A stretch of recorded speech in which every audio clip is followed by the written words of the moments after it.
That term, acute heart failure is my heart going to stop like any second? So yeah, I was petrified is the way to describe it, and quite emotional. My name's Nicole and I'm from Banbridge, Northern Ireland, and I'm 47 years old. My symptoms were mainly breathlessness, and I was back and forward to the GP several times. My GP practice told me that I needed to see a respiratory consultant. I was marked as urgent. The waiting list, even though it was urgent, was a year long. I felt like I was dying. I wrote a letter to my GP and said I felt like I was dying, and is there anything we can try in the meantime before I go private? I had booked to go private and it was a 3-month wait. So the GP said, look, we'll do another x-ray. You had one 11 months ago, everything was fine, but we'll do another one. I had that x-ray, and within 72 hours I had a phone call back to be told that my heart was enlarged and I now needed to see a cardiologist as well. I phoned to see where I was on the waiting list after about a week and was told I hadn't been triaged yet.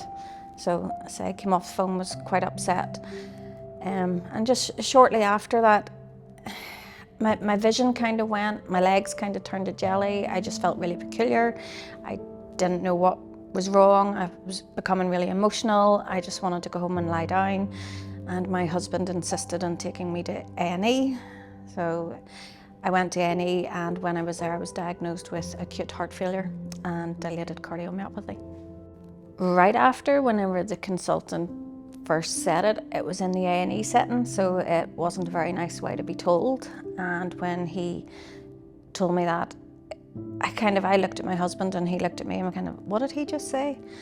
And then when it started to sink in, I was frightened, totally petrified. All I could think about was, am I dying? And, I was thinking about my husband and thinking about my daughters, and I started just thinking about everything I was going to miss and what was happening. It's that term, acute heart failure is my heart going to stop like any second? So yeah, I was petrified is the way to describe it, and quite emotional. It was a complete shock to the system. For the first few weeks, we did think I maybe wasn't going to make it.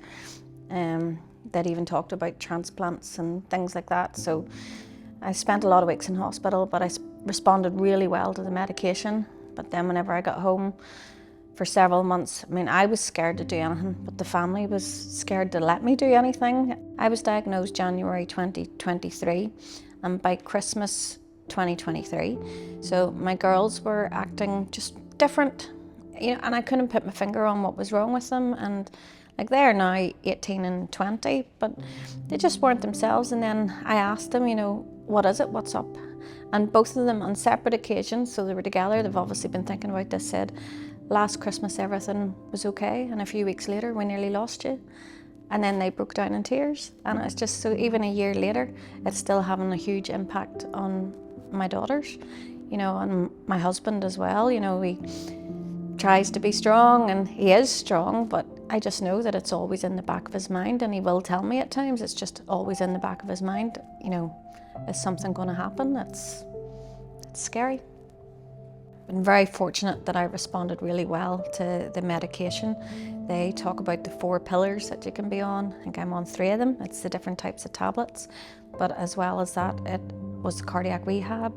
And as well as that, I actually saw a psychologist, because one of the things that people maybe don't think about that often is that it really affects your mental health. Advice I would give to people who already have the diagnosis of heart failure and living with heart failure is to keep talking. Don't shy away, don't shut yourself in, talk to others, tell them how you're feeling. If you're experiencing the symptoms, say, go to your GP, get it checked out, and don't be frightened. Don't be afraid to ask for help, don't be afraid to ask for support. Reach out to other groups, other charity organisations like Chest, Heart and Stroke, Heart Failure Warriors, just other people to talk to and have that reassurance, but just get it checked out.